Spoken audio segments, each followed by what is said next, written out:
केंद्र सरकारच्या नवीन कृषी कायद्यामुळे शेतकऱ्यांची खुली लूट. शेतकरी वारकरी संघटनेचे अध्यक्ष सिकंदर शाह यांचा आरोप. केंद्र सरकारने कृषी क्षेत्राशी संबंधित 2 कायदे संसदेत पारित केले आहे. या नवीन कायद्याविरोधात देशभर प्रचंड संताप व्यक्त केला जात आहे.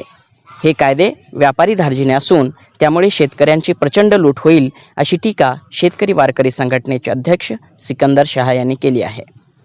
कृषी सुधारणांशी संबंधित 2 विधेयकं राज्यसभेत मंजूर झाली आहेत.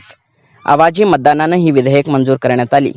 शेतकरी उत्पादने व्यापार व वाणिज्य विधेयक 2020 आणि शेतकरी सशक्तीकरण आणि संरक्षण किंमत आश्वासन आणि कृषी सेवा करार विधेयक 2020 ही विधेयकं मंजूर करण्यात आली. या कायद्यामुळे किमान आधारभूत किमतीचे संरक्षण संपुष्टात येण्याची शक्यता असल्याने शेतकरी वर्ग संभ्रमात सापडला आहे. मुळातच सरकार व्यापारी धार्जिणे असल्यामुळे ते फक्त व्यापाऱ्यांची हित जोपासत असल्याचा आरोप सिकंदर शाह यांनी केला आहे. आज देशातील 60 पेक्षाही जास्त टक्के नागरिक ग्रामीण भागात वास्तव्यास आहे. या नागरिकांचा शेती हाच प्रमुख व्यवसाय आहे. अजूनही ग्रामीण भागातील शेतकरी शेतीच्या व्यवसायात तग धरू शकत नसल्याचे स्पष्ट झाले आहे. त्यामुळे शेतीमालाची किंमत आधारभूत किंमत त्यांच्यासाठी जमेची बाजू ठरत आली आहे. आता मात्र शेतकऱ्यांना थेट बाजारातील स्पर्धेत लोटण्याचा प्रयत्न सरकार करीत आहे. यामुळे व्यापाराची लॉबिंग करून शेतकऱ्याची लूट करतील असा आरोप सिकंदर शाह यांनी केला आहे. केंद्र सरकारकडून MSPची व्यवस्था सुरूच राहणार असल्याचे बोलले जात आहे. तरी याला कायद्याचा आधार राहणार नसल्याने शेतकरी डबघाईस येण्याची शक्यता आहे. केंद्र सरकारने शेतकऱ्यांशी संबंधित 3 अध्यादेशांचं कायद्यात रूपांतर करायचं ठरवलंय. ही 3ही विधेयक लोकसभेत आधीच मंजूर झाली आहेत. यातील 2 विधेयक आता राज्यसभेत सुद्धा मंजूर झाल्याने त्यांचे कायद्यात रूपांतर झाले आहे. शेतकरी उत्पादने व्यापार व वाणिज्य या विधेयकामुळे राज्यातील कृषी उत्पन्न बाजार समितीच्या बाहेरही शेतकऱ्यांना माल विकता येणार आहे. यामुळे राज्याच्या महसुलावर परिणाम पडणार आहे.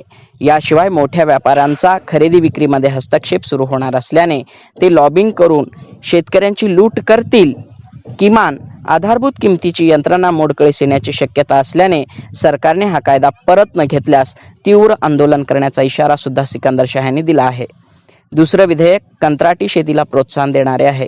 शेतीचे व्यापारीकरण करण्याचा हा प्रयत्न आहे. तिसऱ्या विधेयकामध्ये सरकारने अनेक कृषी उत्पादनं अत्यावश्यक वस्तूंच्या यादीतून वगळण्याचा निर्णय घेतला आहे. यामुळे अनेक अत्यावश्यक वस्तूंबाबत नियंत्रण राहणार नसल्याने व्यापारी डाळी कडधान्य तेलबिया कांदा बटाटे याचा साठा करू शकणार आहे.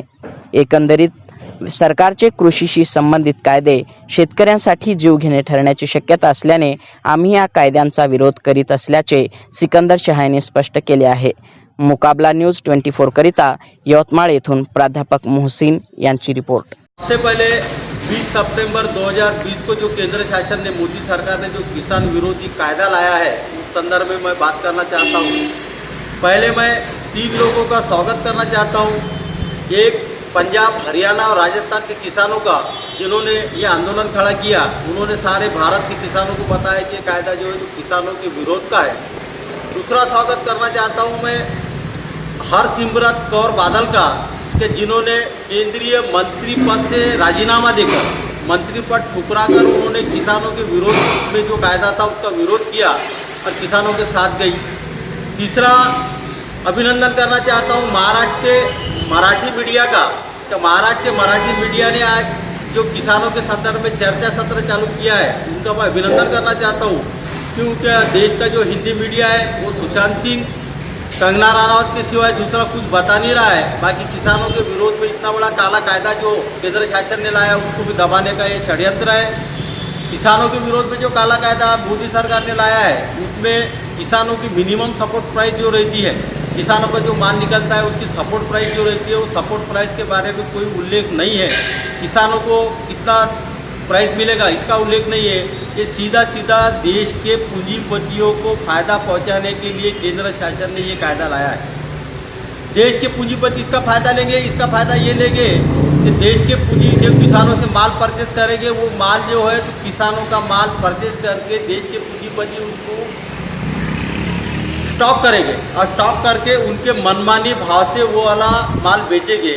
ये वाला एक किसानों को उसका फ़ायदा होने वाला नहीं है. देश के जो ठरावी 2-4 घराने हैं अडानी है, अंबानी है, ऐसे जो दो चार घराने हैं कि जो बीजेपी को सपोर्ट करते हैं, उनका ही फायदा होने वाला है। दूसरा इसमें एक उल्लेख उन्होंने ये किया है कि जो लोकसभा और राज्यसभा में जो कायदा पास कराया उनकी चर्चा नहीं की, जबकि कोई भी ऑर्डिनेंस अगर लाती है, आज 50 लाख के ऊपर कोविड के पेशेंट पूरे देश में है, ऐसे वक्त में ये कायदा लाने की पहली बात जरूरत ही नहीं थी। ऐसी कौन सी गरज पड़ी थी, ऐसा कौन सा आपातकालीन परिस्थिति आ गई थी कि ये कायदा लाना जरूरी था? ये कायदा लाना कोई ज़रूरी नहीं था। ऐसे गैर ज़रूरी वक्त में जो उन्होंने ज़बरदस्ती कायदा लाया है, असल में ये संविधान की हत्या है। ये संविधान का गला दबाने का प्रयत्न है, किसानों का गला पकड़ने का प्रयत्न है। आने वाले वक्त में एपीएमसी जो है, कृषि उत्पन्न बाजार समिति है, उनका जो है तो कार्यकाल समाप्त हो जाएगा। कृषि उत्पन्न बाजार समितियाँ का कोई महत्व नहीं रहेगा और जो देश के ठराविक उद्योगपति है, उनके हाथ में पूरा ये कारोबार चले जाएगा। ये किसान विरोधी कायदा होने की वजह से इसका शेतकरी वारकरी संगठन, मैं सिकंदर भाई शाह महाराष्ट्र प्रदेश अध्यक्ष, इसका विरोध करता हूँ, इसका जाहिर निषेध करता हूँ और देश के केंद्र शासन का भी जाहिर निषेध करता हूँ। उनसे कहता हूँ कि ये कायदा जल्द से जल्द वापस लिया जाए ताकि देश के किसानों का जो नुकसान हो रहा है वो रोका जाए।